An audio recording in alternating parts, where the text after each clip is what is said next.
everyone. So today we're going to be talking about the 5 biggest energy dynamics between two different soul contract numbers based on my experience. That is the caveat of giving readings, and the numbers that I see coming up as a pair all the time and how they interact together. And some of this is based on my experience from my own chart, and some of it is based on the readings I've given. So if you don't know who I am, my name's Antonia, and I deliver soul contract readings and emotional healing sessions to help you create a huge amount of self-awareness in your life. And the more self-awareness you have, the easier life really does become. So if you want to hang around, subscribe, otherwise we'll just dive straight on into it. So the first interaction is one that I have in my chart, and it is something I see coming up a lot, and it is the number 5 and the number 8. So if you have this pair of numbers, and maybe it's a 14-5 or a 5-5, it could be a 16-7, not a 16-7, a 17-8 or an 8-8. So if you've got any kind of dynamic between the 5s and the 8s, this one is for you. So the 5s are all about speaking the truth. It's really, really important that 5s learn to assert themselves and speak up for what they believe in. And 5s are really, really here to come out of the dreamy spaces of their mind and out of the mental chatter and come into the grounded reality of living on earth. Something that 5s can find really hard. They're very overactive up here. Now, because the truth is so important, they want to speak up, but the problem with a 5 sometimes can be is that speaking up feels really scary. So 5s can have a stutter. They can be really scared of public speaking. They can go the other way as well. But normally 5s are here to learn how to feel confident enough to speak up. Now the interaction happens with the 8s because the 5s want to speak the truth and the 8s want to keep the peace. So as someone who has karmic 5s and karmic 8s, this is an interaction I know a lot about. So the 8s are here to really feel themselves and feel their own energies. And again, they're all about grounding. They can be very mental and in their mind. They learn to feel and to come out of emotional numbness. But the problem is 8s are often very empathetic. So not only do they feel their stuff very deeply, they feel the stuff of everyone else around them, which makes them really empathetic in terms of, oh, they're feeling like that, I better keep quiet, or I better tread carefully, or I better go on tiptoes or eggshells. So the 5s want to speak up, the 8s want to keep the peace. Boom, there's the dynamic, and you often get stuck in a really sticky point where you're wanting to speak up, but you're not wanting to hurt people. And that is the 5 and 8 dynamic in play. The next dynamic is the 6s and the 9s. Now I don't have 6s, but I've given lots of readings and I see this pair coming up time and time again. So the 6 energy can be about releasing anger that's kind of buried in the body. The 6s are here to be incredibly creative. It's a beautifully expansive, creative number. But they can try and do too much, get a little bit scattered and overwhelmed, and really burn out their energy. Now, the anger that I talk about in the 6s can come from the disempowerment of the 9 energy. So the 9s are all about power. It's the serpent dragon energy. But when we have a 9 in our chart, especially when it's somewhere karmic, like the karma or the goals or the soul destiny, there may have been a disempowerment, and people with 9s are here to step back into their power and learn that it's safe to have power. But when that power has been taken away, normally in childhood, there can be feelings of anger. Now, anger is often, we think, directed at someone external, but often we hold the anger at ourselves for not being able to achieve the things we want to do, which 6s can get really frustrated and blocked around because they're here to create, but when that creativity gets blocked, anger. So that is the 6 and 9 energy interaction. The next one is 7 and 3s, and again, this is the one I have. So 7s, whether it's a 16-7, 7-7, a 12-3, a 21-3, or just a 3-3, the 7s and the 3s interact in this way. The 7s are here to come out of hiding. They are here to learn to feel safe, to be their true selves with everyone.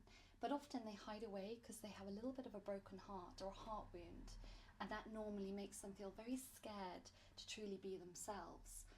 Although ironically, 7s can wear a mask, so they might appear really confident and really charismatic, But as soon as they leave a party or an event, the mask drops and they're a bit tired. So the threes are really amazing communicators, or they can be really bad. It always swings between the two. And threes are really here to get into their feelings. But again, they like to slightly numb and hide how they really feel. So the dynamic between the sevens and the sixes is that the 17s are learning to show themselves as who they are, and the threes are learning to feel and to express and to communicate and to come out of hiding, quite literally. The 7 and 3 energy is a hiding energy. And if you have these numbers, you're here to come out of hiding and recognize the talents and the gifts within you to create catalytic energy in your life and the life of everyone you work with. Okay, second to last, the 13-4 and the 10-1. Now I see these two numbers coming up a lot because they are the male and female polarity. The 10-1 is a masculine energy, the 13-4 is a feminine energy. So often when we have these two numbers showing up in the chart, there may have been some kind of childhood thing around the dad and the mum. And the person is here to heal the masculine and feminine wounding within them. So the divine feminine, the 13-4, is all about learning to soften the heart, to heal the wound with the feminine within yourself and maybe with your mother or anything down the maternal line. And the 10-1 is about healing the wound with the masculine and healing the wound with the masculine within you, which is all about finding a balance between giving and receiving and learning to not be overly responsible for things and to slightly soften into more self-compassion, because the 10-1s can be very self-critical and the 13-4s again can be a little bit closed off. Not always. Again, every number is a caveat. Think of it like a seesaw. You have the positive aspects of the number and the negative aspects, and you can be really on one side or really on the other. It's so dependent on everyone's unique experience and their own chart and how the energies are flowing into their life and how you're working through them. So everything I say, take it with a pinch because it's so unique to you and what you're doing and how you're going through your life. But if you have the 13-4 and the 10-1, you are certainly here to come into that beautiful divine feminine and divine masculine energy in harmony and balance, and to release any wounding from the past to do with your dad, the paternal line, your mum, the maternal line. Okay, the last one is I'm mentioning the sixes again and the 11-2s, and to be honest I could do a hell of a lot more, but I'm trying to keep this video succinct. So the 11-2s and the sixes are the builders and the architects of the world, and I love seeing these energies in people's charts because it's a really ambitious energy. And actually if you have 4s in there as well, that's quite a business-minded energy as well.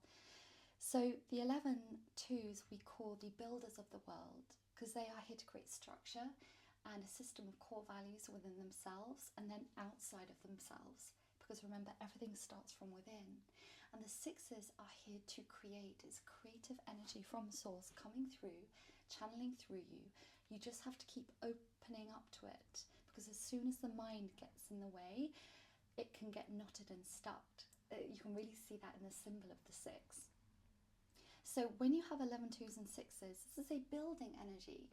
And I always think this is about building something wonderful in your life. It could be building a family dynamic. It could be building a business. It could be building a vision. It could be building a reality. In whatever way, level, shape or form that comes through to you, it's so different on each person. But it's really encouraging when I see these numbers. I'm like, oh, you're here to make something wonderful. And again, we always have a free will choice with our soul contract energies. We can engage with them and work through the challenges, or we can remain stuck in the negative karma and choose not to engage. And then we just have to come back another lifetime and experience those same energies. So you want to go work through them because life gets better. So that's a little summary of some of the key dynamics I see in soul contracts. Again, there could be so many more, but I'll be posting a few more videos soon. And until next time, subscribe, stay in touch, comment if this is your experience with these numbers, if you have these flowing in your life. I'd love to hear. It's always nice to get some subjective feedback. And until next time, I wish you a very beautiful rest of your day.